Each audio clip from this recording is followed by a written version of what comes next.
Welcome, everyone. It's great to see you coming through. I've got a few more people to join us, but you're in for a treat this afternoon.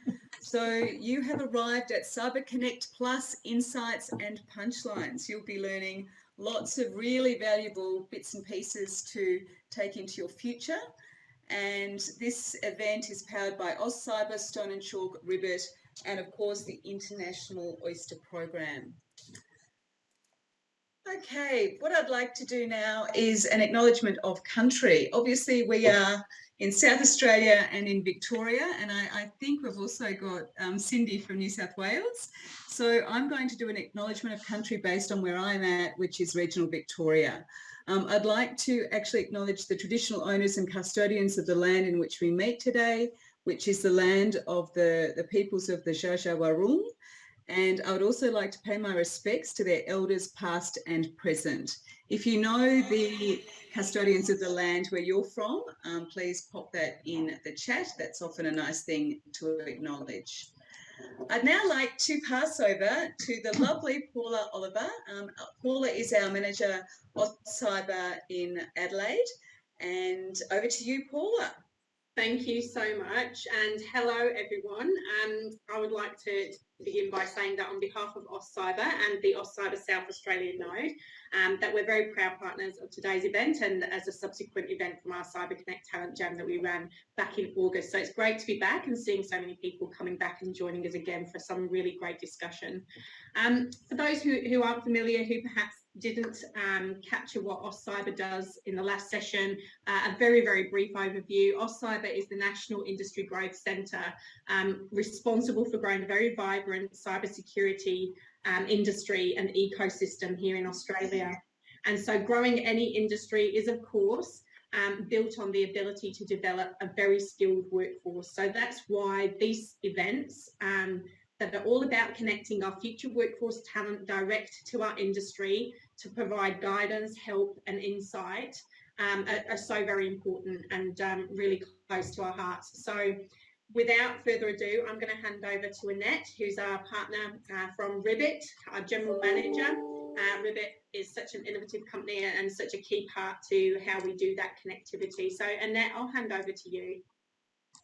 Thanks, Paula. And yes, welcome everybody. It's really great to see you all here today. These lovely fresh faces. So yes, just in case you don't know what Ribbit is. So Ribbit is a digital marketplace that was acquired by Stone and Chalk last year from CSIRO Data 61.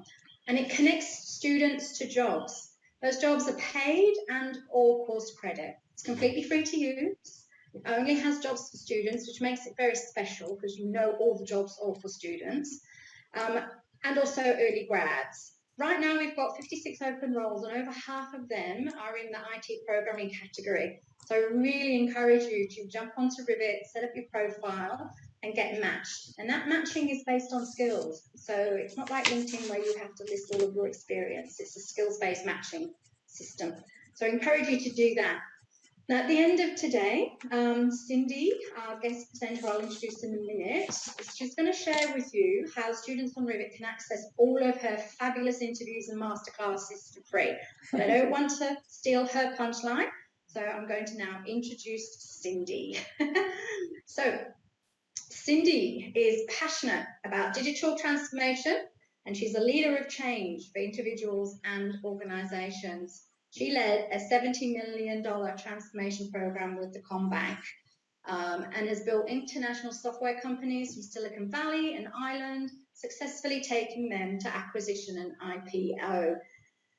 Embracing technologies such as AI and blockchain, and with over 30 years experience across the UK, the USA, Japan and Asia, Cindy knows it's not just about technology, it's also about embracing culture and mindset. She's an internationally recognised thought leader, recently named in the top 10 most impactful women in technology 2021. We're really lucky to hear more of her story and stories from other leaders in her network. Over to you, Cindy. Oh, wow. Thanks, Annette. And I would just want to say good afternoon to everybody and thanks for that really, really kind introduction, Annette. It's really amazing to see such a wonderful collaboration of entities with incredible resources and capabilities that are helping to drive our nation forward. And I congratulate you all for coming today and joining us for what I'm hoping will be a really informative and thought-provoking session and help you on your journey towards your career.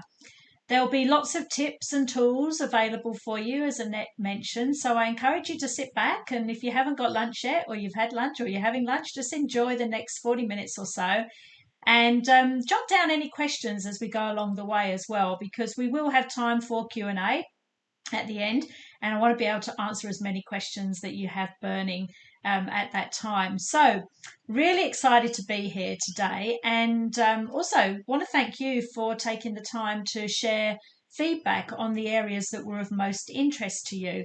And it was really helpful to get those insights, because it really gave me that ability to be able to prepare a specific presentation and dive into what is the most relevant information that you suggested was important to you. And so I can make sure that I give you the best value from this really short time that we've got together.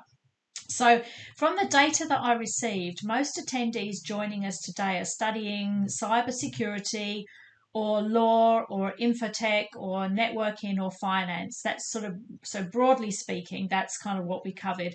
And there was also a really heavy interest in our content around cybersecurity, management consulting, human resources and marketing. So over the next 30 minutes, I'm going to try to cover as much of as I can as possible to cover some of those sort of key interest areas, and again to answer any questions you have. I'm going to give you a bit of background to my career and share a few of my key tips with you, and I'll explain what the International Oyster Program is about and what inspired me to create that program and its purpose. And then I'm going to dive straight into the areas that you've expressed most interest in and share some relevant insights from experts, which is going to be really exciting. And then we'll also have a look at the masterclasses and have a look at some of those that are available. And I want to share with you some of the key punchlines to take away. There's a lot in there, and you thankfully expressed a huge amount of interest across a lot of those masterclasses. So I really had difficulty picking the right ones, but hopefully we'll hit the spot for you there. And then we'll get into a group sort of coaching Q&A session before we wrap up with some feedback. So let's just get started. As I mentioned, we've got very limited time, but I want to get through as much as possible and get you to get as much as you can out of this session. So I'm just going to give you a very quick glimpse about my career. And the other thing that I'm going to do is that in the case of all the interviews that we do, we actually conduct we always ask people, what are your 3 key tips that you would leave with the audience? So I'm going to share mine with you as well. So going to my career actually spans across investment banking, management consulting, and software technology. But there's a consistent theme across there, and that's innovation. And funnily enough, I never actually set out to work in technology. It kind of really found me. And I was fortunate to work on a really unique software platform in London. And because of those skills, they were so rare in Australia, and I came here on a holiday, and then I got sponsored to stay in Australia because I luckily happened to know a lot about that particular package. So that was kind of the start of my journey in technology. And after a couple of years with that company, I got to work with a Silicon Valley tech company, which got me traveling all over the world. And since then, I've set up technology companies, and some of those have included cybersecurity software solutions around strong authentication for internet banking fraud, credit card fraud prevention, that sort of thing. And I built those companies out through the whole Asia Pacific region. But now I currently lead a company called Serendip ID, and that focuses on digital identity verification, but with a consumer-based identity sort of wallet as such. So I really believe that our identity data and credentials should be in the hands of us, and that we should be able to choose where we reuse those. So that's the premise of what I work on in that solution. It is actually quite a leading edge technology, and it can be built on blockchain for mass consumption. So that's the trajectory that we're aiming towards. And I've always tried to embrace new and emerging technology, and essentially I work with companies to find solutions to their business problems and ensure that they remain relevant in a fast changing digital world. So in addition to technology, I believe, as Annette said, that human transformation is equally, if not more important. So I lead change in organisations and individuals, and I do that in groups, in teams, or one-on-one. So some of the tools that I provide to my clients include these online masterclasses, which enable personal development covering all sorts of topics that are generic and apply to any person of any age at any stage of their career.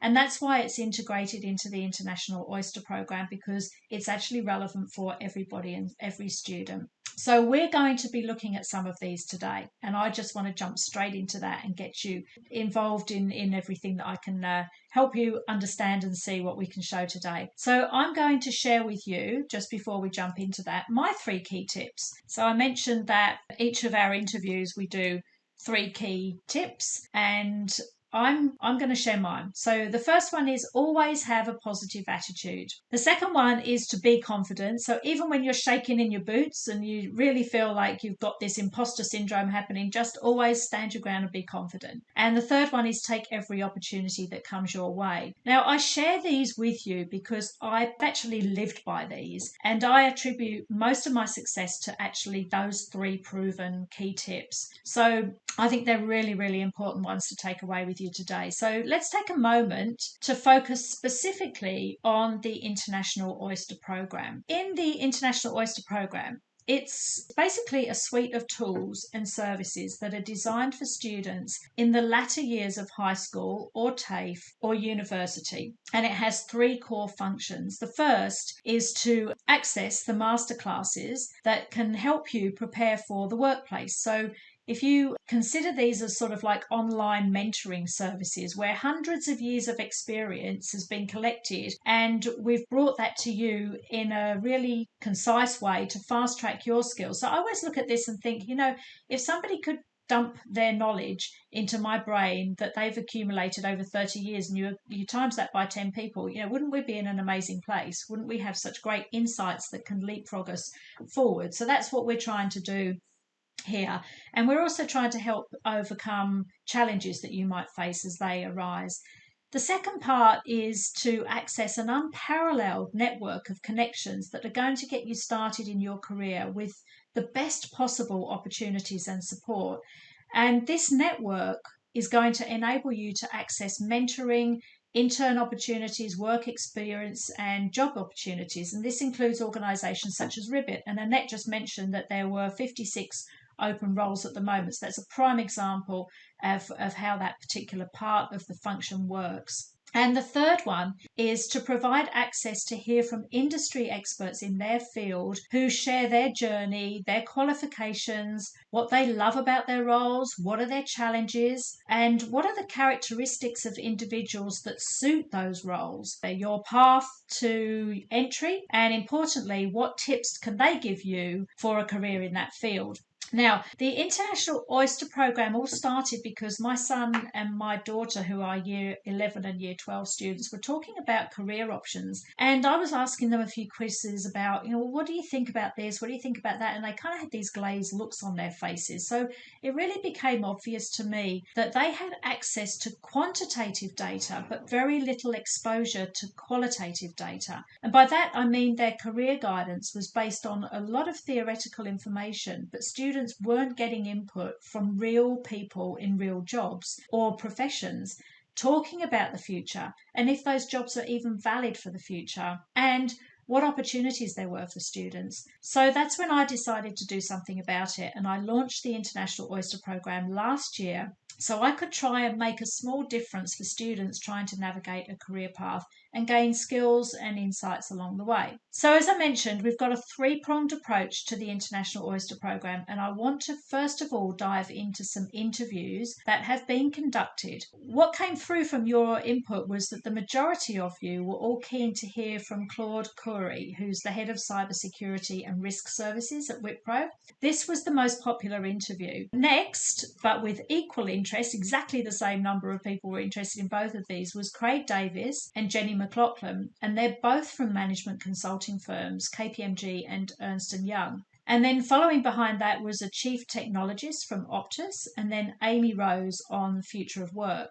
And across that, there was also a strong interest in marketing and human resources as well. But for today, given the limited amount of time we actually have, I'm just going to focus on a few of the key messages from the top choices.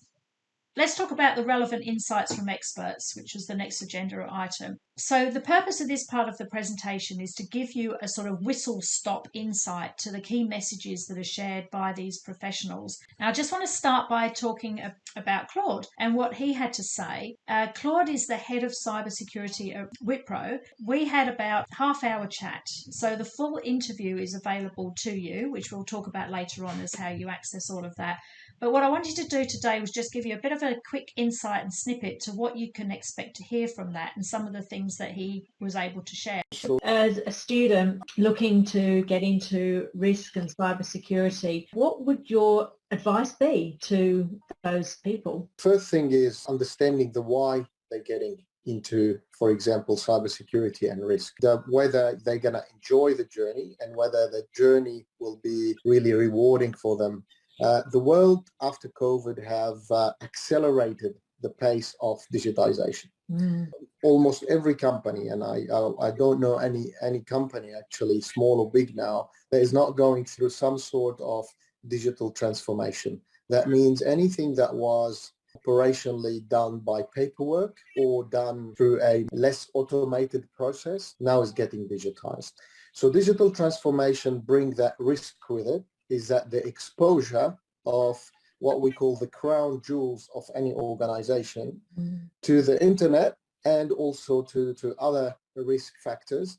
And that means you are more, what we call it is the attack surface. So the attack surface becomes much wider for an attacker to come and steal and destroy your business and ask you for ransomware or just put a malware to actually take all your intellectual property away from you that you've paid a lot of money for. And therefore, this is something starting, and it's gonna be, it's big, and it's gonna be even bigger. We've got a massive skill shortage in cybersecurity. So if you specialize in cybersecurity, if you think about that domain and you want to work, you're never gonna be out of work. There's a lot of variety in cyber, right? So if you want to dive, I'll give just a 1 minute view around how many roles you can have.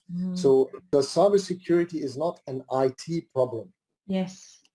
Cybersecurity is a business problem. Put some effort to understand this space. It's worthwhile. Find yourself a mentor. So if you take up a career in cybersecurity, you'll never be out of a job, according to Claude.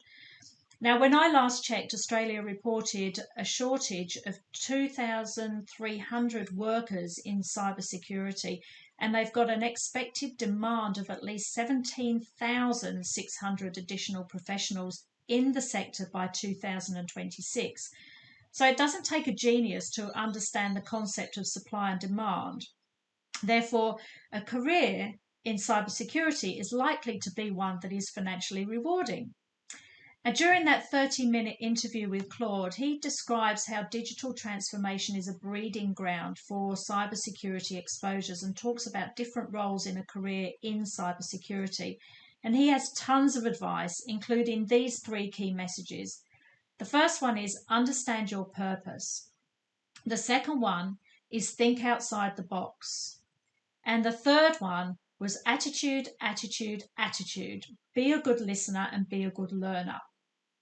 So that's a little bit of an insight from Claude. I hope that's got you excited, and I hope that you'll want to have a closer look at his interview shortly. Now, I'm going to now share with you a snippet from Craig. So Craig was the other person that you all showed an interest in. He was equally high on your interest barometer. So Craig is a partner with KPMG on risk advisory. Yeah, so Craig focuses on risk management services, and in that full interview, he discusses how traditional emerging risk management requirements are evolving with that incremental increase in technology, and in particular cyber attacks.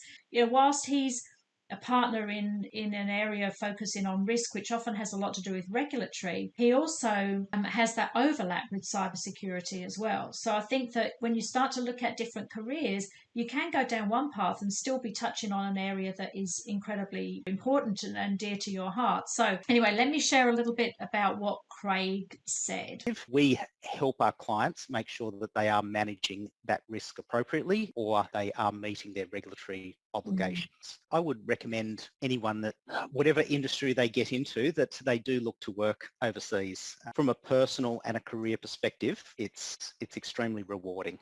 From a consulting perspective, our clients are always looking for that international experience. You know, as a consultant, there's really two career paths you take. One is to partner, and one is that you remain as a subject matter expert.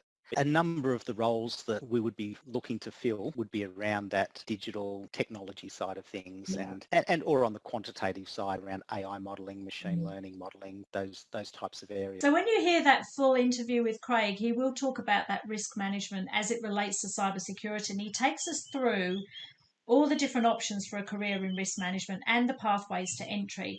Craig explains that you can choose a career as a subject matter expert, or you can take a path into management towards becoming a partner.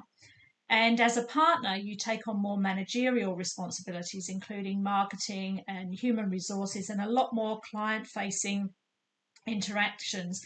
But those clients have a lot of deep knowledge, so you're going to need a lot of information and knowledge and experience on your subject matter before you get to that level, if that's what you want to aspire to. He also talks about all the different roles, and he talks about the fact that when they look to hire different people, they're looking at areas like digital technology, AI modeling, and machine learning. So it's quite a diverse sort of set. When you understand all the different roles that are part of that group, there is so much opportunity to be able to immerse yourself in those spaces.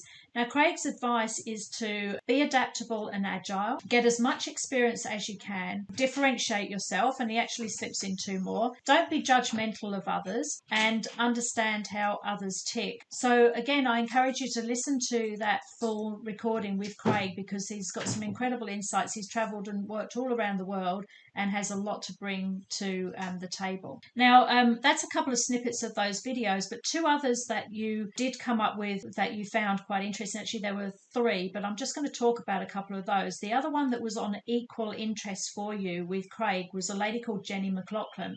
On your feedback, she was equal there with Craig, and interestingly, she's also a partner in a management consulting firm, but she has a different role. And she's actually with Ernst & Young, and her focus is on organisations being purpose-led. Now, I've actually known Jenny for a long, long time, and she ran a company called Cybertrust probably about 15 years ago, and I worked with her at Optus as well, and she's incredibly experienced and one woman that I hold in the highest regard. So she's diversified quite a lot, which I guess a message to you all is that you might go into a career in cybersecurity, but you could still end up doing something like purpose-led for driven organizations. So there's a lot of opportunity in those big companies. Now, she explains that there's two ways to gain entry into a management consulting company like Ernst & Young. You can go in through the graduate or intern program, but they refer to it as at EY as a career consultant. So that's someone who starts early on in their career or from university and comes up through the ranks.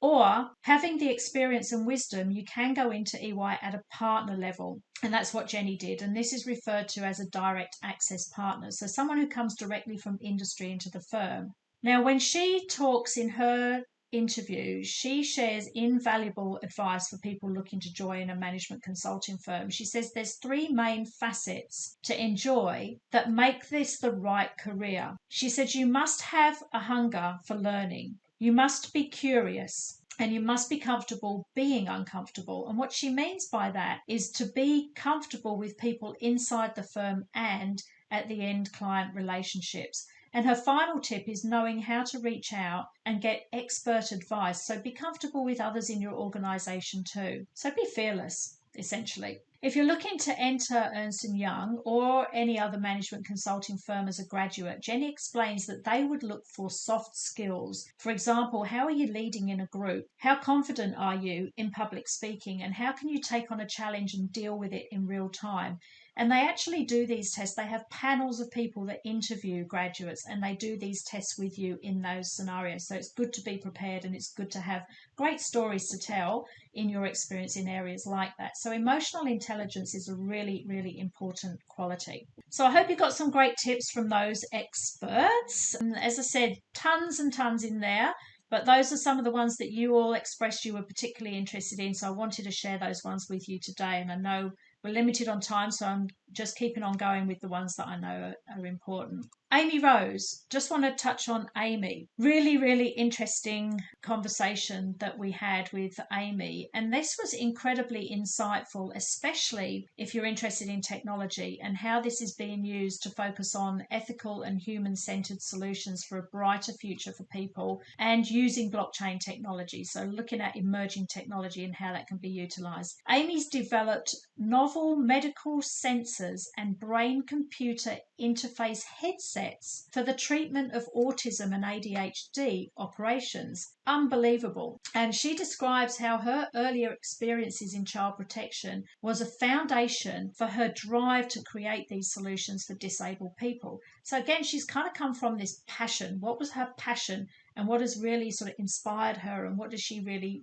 feel that she connects with? And that's what's driven her in this particular career path. She says that once you understand the environments that you thrive in, then you can choose which path you want to go down for your career. And we talked about the topic of the future of work. And interestingly, Amy had looked at how homes had been built or were being built at the present moment and how that plays out for her in the future. So she looked at ways that houses were being built overseas, and she actually realised that in the future there's not really many jobs at all in that particular area. So she actually helped develop some courses on careers that have a future. So the careers that we know today that might become obsolete in the future, you don't want to go down that path, but what are the careers that actually have a future? And she's really happy to talk to you about those things as well. So encourage you to jump on and listen to what she has to say. Now, as I mentioned, there's a lot of interest across technology and human resources. Those are the sort of interviews that you were expressing an interest in, and they're all available to you via Ribbit. Thank you, Annette.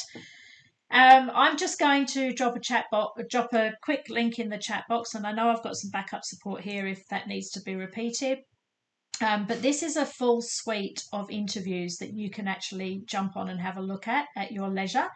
When you sign up, you will have access to every single interview, but they're actually listed down in the platform that you'll log on to. So you can pick and choose from any of them at any time, and you can go back to it at any time. If you choose in a year you want to change your career, or you're thinking about looking at something else, you pop back on and you see who's talked about it, and it's right there for you. If I can just wrap up the relevant insights from experts by saying a big thank you for sharing the other topics and the other areas of interest or companies that you're keen to hear from. So I'm going to be adding those to my pipeline of interviews, and I'm just going to ask you, if you know anybody in particular that you'd like to hear from, then please let me know. You can drop me an email, but just let me know, and I'm happy to reach out to them and just ask them for an interview. It's no problem. Currently, and depending on my time availability, we're adding about 1 to 2 interviews a week. So you need to keep checking on your dashboard, because we just seamlessly add them to your profile. You might get an email come out now and again to say, hey, by the way, we've just added this one, and there will be a prompt for you. But if you don't, just keep on checking. Now, I'm conscious of time, and we also need to touch on the masterclasses. This is the full brochure of all the masterclasses that we also have available to you. And prior to this session, you were asked to express your preference across the suite of masterclasses. And looking at the summary of that data, the interest spanned across every masterclass, which was really, really great news, because it demonstrates to me that each of these topics are really important to you, and that's what we're here to do. So that was really exciting. but also quite daunting, because how am I going to cover all of those and give you some key insights in just this short time? But anyway, we're going to give it a try. These masterclasses, they're not industry or profession specific like the interviews are. They're actually generic. They're part of my company, Braintree, which is a coaching company, and human transformation is what we talk about there. And so they're part of that mentoring portfolio and coaching portfolio that we provide. But because they're so applicable to everybody, we make them available in the International Oyster Program to all the students.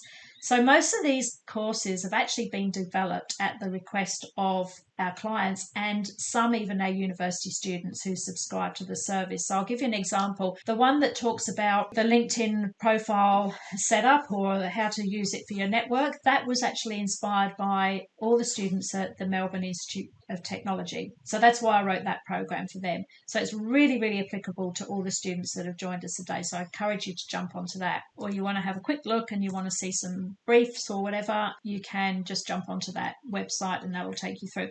But in there, you'll be able to hear a little introduction about what each masterclass is like and what you can expect to learn. But having said that, I wanted to share with you some of the ahas of the courses, and it was really, really hard to choose the top 3 because you all had such amazing interests. And again, I thank you for that, but I just want to have a look at a couple of these. Now, I just referred to one called Why Use LinkedIn for Networking. Have you ever heard of the term, your network is your net worth? Your network is your net worth. Now, in this class, we cover the importance of a really strong network to help you succeed in your career. And that's why it's one of the 3 prongs in the International Oyster Program, because we understand the value of networks. So this course will help you build your network. How do you pick and choose? How do you do that professionally? How do you make sure you're selective as who you introduce into your network at any time? This also looks at how you can attract connections, how you can build your profile, and how you can make LinkedIn really, really work for you. So I definitely encourage you to have a look at that. Just jump onto the masterclasses screen. You can have a little bit of a listen to that. And let's just have another look at a quick masterclass that you again express a lot of interest in, and that was 4 steps to achieving your goals. Now, this is based on a coaching model that you can use time and time and time again. And in fact, if you've got the subscriptions through Ribbit, you can jump on that anytime. Whenever you're faced with a challenge or you want to achieve a goal, whether it's personal, whether it's related to your career, to your studies, you just jump on and you can use the same principle over and over again. So it's a tool that's right there at your fingertips. And I'm going to quickly share with you what some other people have actually said that they benefited from the class. So you don't want to hear it from me, you can hear it from them. So let's just have a quick look. Somebody else said Cindy's insightful guidance and engaging style is an ideal combination to help you identify and simplify your goals and enable you to build an effective executable plan. And finally, Cindy's guidance is super helpful to identify actionable next steps to achieve your goal, from setting the right goal and how to approach it. So I look forward to seeing you at the next session of 4 steps to achieving your goals. Bye for now. Okay, so that's a little bit about what other people said as to what they achieved from it. So hopefully you can get on there, have a quick look around and see what that can do for you. Now, 2 others that you also expressed an interest in was 6 ways to improving your well-being. This was a really nice one, actually, because it's not all about focusing on goals or LinkedIn and all that kind of stuff. It's actually looking at what you need to do individually. How do you keep a good balance on your life? And we talk about what's called the Perma Model. And the PERMA means positive emotion, engagement, relationships, meaning, accomplishment, and health. And it talks about how they all work together to give you a holistic well-being approach. And through that session, we dive into different pillars. And my takeaways from that session, because one of my colleagues actually delivered that, and I talk about what I took away, was 3 things again. First was, we can be so busy with our lives that we keep doing, but we're not taking out time to reflect. So in the program, she runs through a gratitude exercise that really helps you during that session and kind of grounds you. It's really, really powerful. The other thing I took away was everyone wants to get balance in their life, and having faith in our own selves is really important, and the ability to keep on learning. So that was quite an important one for me. And the third one was listening to our bodies and minds and the impact on how we project that onto other people. So what's going on inside for us is what we project. There's often a term, your perception is your projection. So how you perceive yourself is what you project. So then you can really come to an understanding about what that's doing for you, and then how do you change your behaviour so that you want to project yourself in the way that you prefer. Now, we don't have time to go through all of those masterclasses, but I do encourage you to visit that page, as we mentioned before. There's the link again. Have a look around, explore it, listen to some of the previews, and this will give you a feel for what you can expect. When you go through the registration process with Ribbit, we can just allocate whichever ones you're interested in, and off you go. You can watch it whenever you like. You can stop and start, pick it up, drop it, whatever you like. But I do assure you that all of these are going to serve you really well. Now, what I'm going to say next is really important, so you need to listen up, okay? Ribbit are a partner with Braintree and the International Oyster Program, and they've sponsored your subscription to this service. So everything that we've talked about today is yours, completely free, with compliments of Ribbit. That subscription is valued at $495. So it's a really generous offer from Ribbit. So I just want to say thank you, Annette, and all of the team for everything that you do to support your communities. Absolutely unbelievable. And if you haven't already subscribed, then all you need to do is drop me an email and say that you're with Ribbit. If you want more information, you can just visit us at braintree.net.au. Now, I'm sure there's lots of questions that have come up for you. There's been a lot going on in the chat box over the side here, and I haven't been reading all of it because there's such rich content, which I'm so excited about. I can't wait to read it later.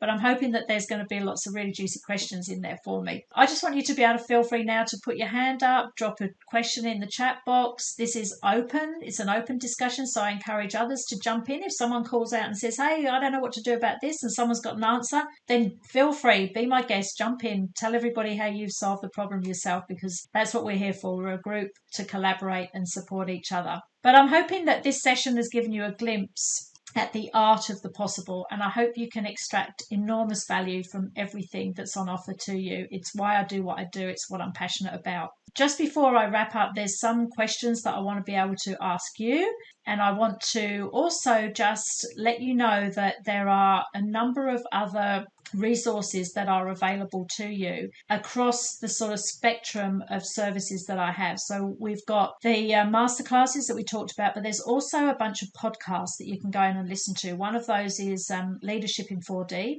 about the importance of data. Another is Why Human Transformation is Essential. Fireside chat of Women in Technology and Leadership that we did. Leading in COVID-19.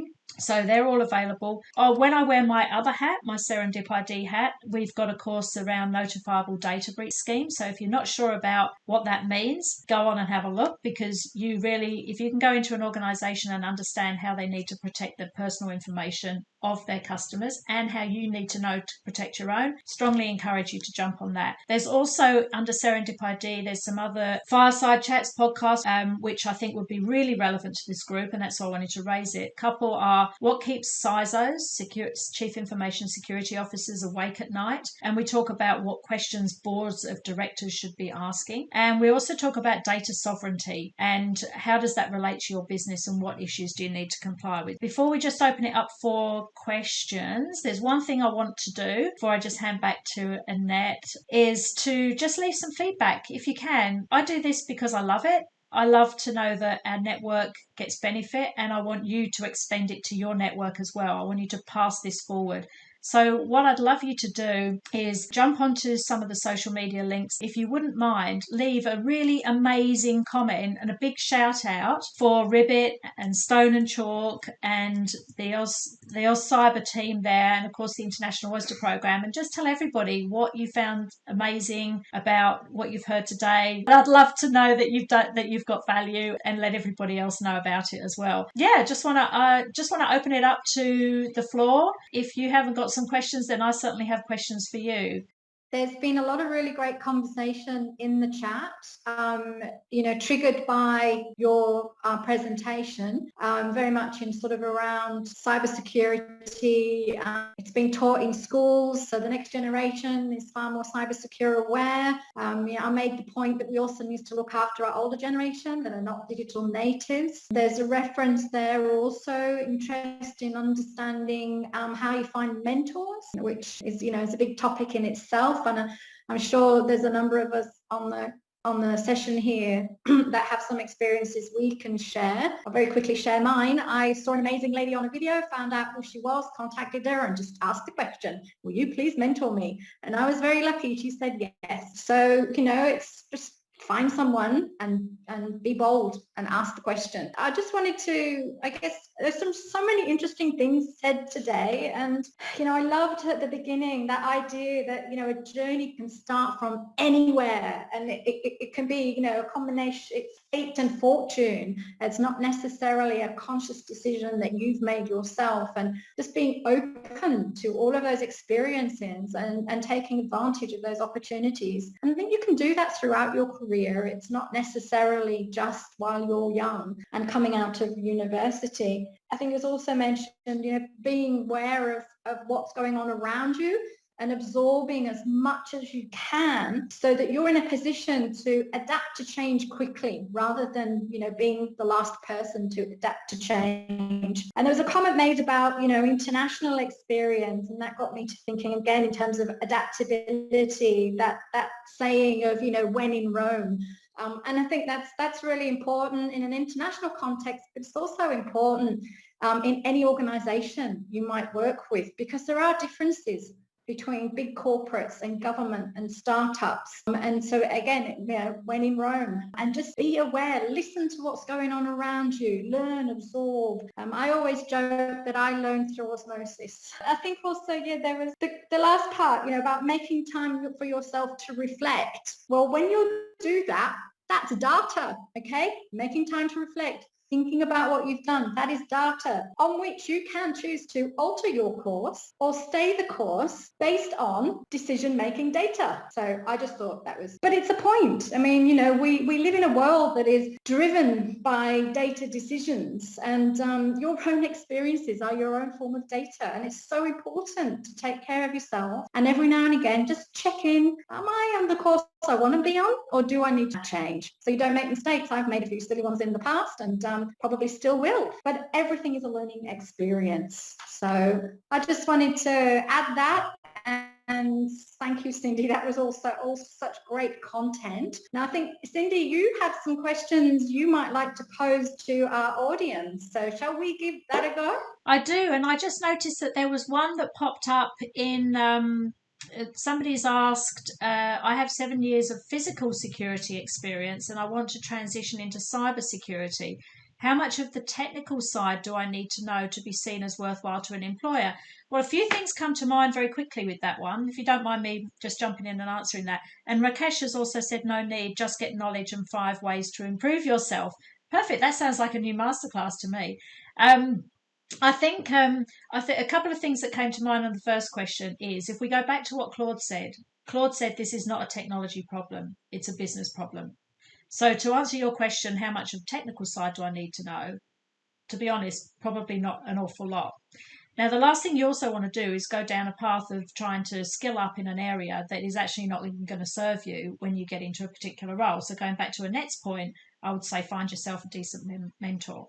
Find somebody who is perhaps in a role that you're looking to get into, or is a senior person within an organisation of something you're trying to get into, because that could actually be a door opener for you in itself. So if you seek somebody out and you use your initiative and you're self-motivated, self-driven to say, hey, I want to understand a little bit more about this. How can you help me? How can I have that wow factor that I can differentiate myself and do a great job in this space? Then number one, you're going to get amazing feedback, and number two, you're going to get credibility from that individual, and you'll probably find that within their network they'll be able to find something for you. So that would be my recommendation. If anyone else has got any other suggestions, then feel free to jump in. Yeah, I might just add to that. Cindy, actually. I think if you're looking to start in cyber and you're pivoting or transitioning from another career, I would definitely recommend that you jump into exploring the different categories and skill set areas of cybersecurity, because it is very diverse. And so just jumping straight into a technical field may not serve you well. It may actually be that you find you align, your transferable skill sets might align to another specific category in cybersecurity that is more fitting for you, where you might accelerate your career pathway a lot faster than if you force yourself to go down a technical route or a route that, you know, isn't really aligned to you. So there's a link that's just been dropped into the chat channel by Jasmine, who works with me in the Cyber SA node, and that has a workforce framework for cybersecurity careers. It helps with profiles of different particular roles in cybersecurity. So definitely recommend that you check that out, find your skill match, find your category match, and start exploring some of those varied roles that might suit you before you start investing in training and money in courses that might skill you up before you start applying for. Thanks so much. That's great advice. How to make a professional resume. Anybody got any tips on that? Yeah, I do. We run another program called Pivot.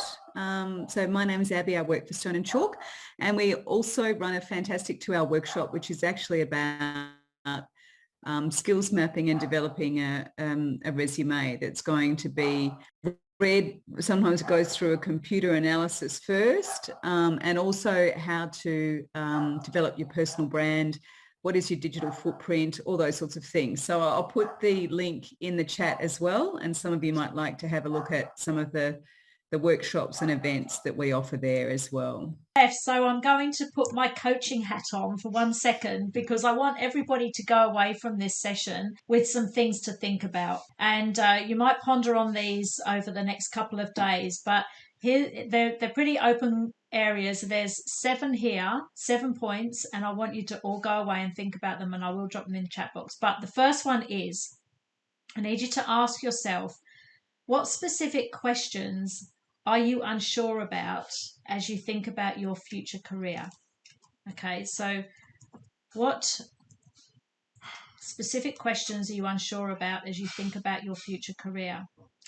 The second question, or the second statement is, if I could wave a magic wand and grant you a wish, what would it be as it relates to your career? I can't grant you $1 million, I'm sorry.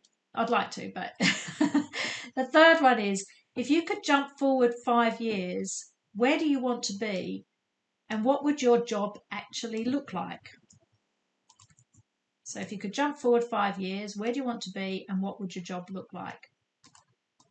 The next question is, what are the barriers that are holding you back from reaching that goal?